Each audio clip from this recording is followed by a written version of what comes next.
अक्सर जब हम जा रहे होते हैं तो ट्रैवल के लिए अक्सर ऐसा होता है कि फार फ्लंग एरियाज़ होते हैं, ऐसे रिमोट एरियाज़ होते हैं, माउंटेनस टेरेन्स होती हैं। तो ऐसी जगहों पे जा रहे होते हैं जहाँ पे कनेक्टिविटी के बड़े शदीद इश्यूज़ होते हैं और नेविगेशन वगैरह तो बिल्कुल ही जो है वो उधर नहीं होती। अब लोगों को आइडिया नहीं होता, लेकिन ये जो हमारा फ़ोन के अंदर जो गूगल मैप्स होता है वो उसको इंटरनेट की हर वक्त ज़रूरत नहीं है। आप बग़ैर इंटरनेट के भी उसको यूज़ कर सकते हैं। यानी आप क्या कर सकते हैं कि आप गूगल मैप्स जो है वो आपको ऑफ़लाइन मैप्स की भी ऑप्शन देता है। जब कभी भी इंटरनेट नहीं होगा तब भी आप उस मैप को यूज़ कर सकेंगे। ऑल्दो उसकी फ़ंक्शनैलिटी थोड़ी सी लिमिटेड होगी, लेकिन आपका जो है वो उससे बहुत ज़्यादा काम हो जाएगा। मतलब आप उसको जो है वो बहुत अच्छा यूज़ कर सकते हैं। अब इसको करना किस तरह से होता है? होता ही ये इस तरह से है कि आप मैप्स के अंदर जाते हैं तो आपका प्रोफाइल का बटन बना हुआ होता है, वो प्रोफाइल के ऊपर क्लिक करें। उसके अंदर ऑप्शन आ रही होती है, ऑफ़लाइन मैप्स की ऑप्शन आ रही होती है कि ऑफ़लाइन मैप्स आप क्रिएट करना चाहें। ऑफ़लाइन मैप्स के अंदर जाके वहाँ पे सेलेक्ट योर ओन मैप, उसको क्लिक करें जाके। उसको क्लिक करने के बाद मैप के ऊपर वो आपको गूगल मैप्स ले जाता है और मैप के ऊपर आपको बताता है कि आपने कौन से एरिया का मैप सेलेक्ट करना है। उसमें आप बहुत बड़ा एरिया बता सकते हैं, काफ़ी ज़्यादा बड़ा एरिया, और उसी हिसाब से उसका जो मैप क्रिएट होगा उसका साइज़ भी उसी हिसाब से होगा। तो वहाँ पे आप अपना मैप डिफ़ाइन करेंगे कि मुझे इस एरिया का मैप मुझे चाहिए और फिर उसको डाउनलोड कर लेंगे। अब ये जो मैप है ये ऑफ़लाइन आपकी मोबाइल के ऊपर आ गया है। उसके बाद आपको इंटरनेट की ज़रूरत नहीं है उसको यूज़ करने के लिए।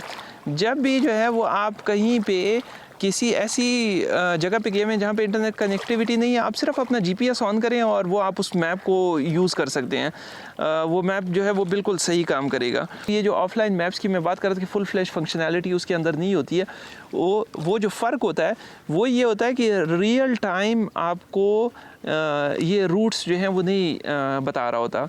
यानी जो गूगल का जो रियल टाइम रूट्स होते हैं वो तो इस तरह से है ना कि अभी अगर मैं यहाँ पे बैठा हूँ और मुझे किसी लोकेशन के ऊपर जाना है तो वो रियल टाइम में अभी के हिसाब से कैलकुलेट करेगा कि कौन सा रूट जो है वो सबसे फीजिबल है।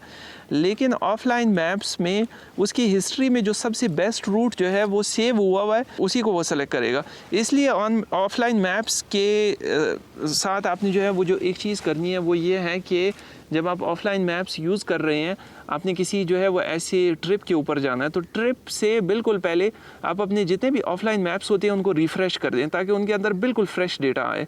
वरना अगर वो ज़रा ज़्यादा आउटडेटेड होंगे तो वो हो सकता है ऐसे रूट्स दे दें आपको जिनके ऊपर ब्लॉकेजेस हों या कोई और चीज़ें हों, इस तरह के मसले हों। ये जो फंक्शनैलिटी है ऑफ़लाइन मैप्स वाली, ये इसके अलावा भी वैसे ही काफ़ी यूज़फुल है। अगर ये आपको रूट्स वगैरह नहीं भी बताती है तो उसके अलावा भी ये काफ़ी ज़्यादा यूज़फुल है। यानी अगर आप किसी जो है वो माउंटेनस टेरेन में गुम हो रहे हैं तो ये मैप्स जो हैं आपको, ये जो हाइकिंग ट्रैक्स होते हैं वो गूगल मैप्स के ऊपर अभी इस वक्त नहीं है गूगल मैप्स के ऊपर, तो लेकिन स्टिल आपको वो एक सेंस ऑफ डायरेक्शन दे देगा।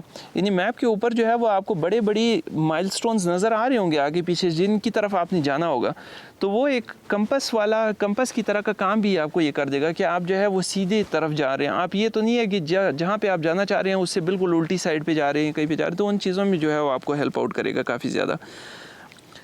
तो ये तो गूगल मैप्स हो गया कि गूगल मैप्स जो है वो आप लोग उसका ऑफ़लाइन वर्जन जो है वो ज़रूर यूज़ किया करें ट्रैवलिंग में। ये बहुत ज़्यादा लाइफ सेविंग होगा। ऐसे सिनेरियोज़ होंगे जिसमें जो है वो ये आपको बहुत ज़्यादा काम आएगा।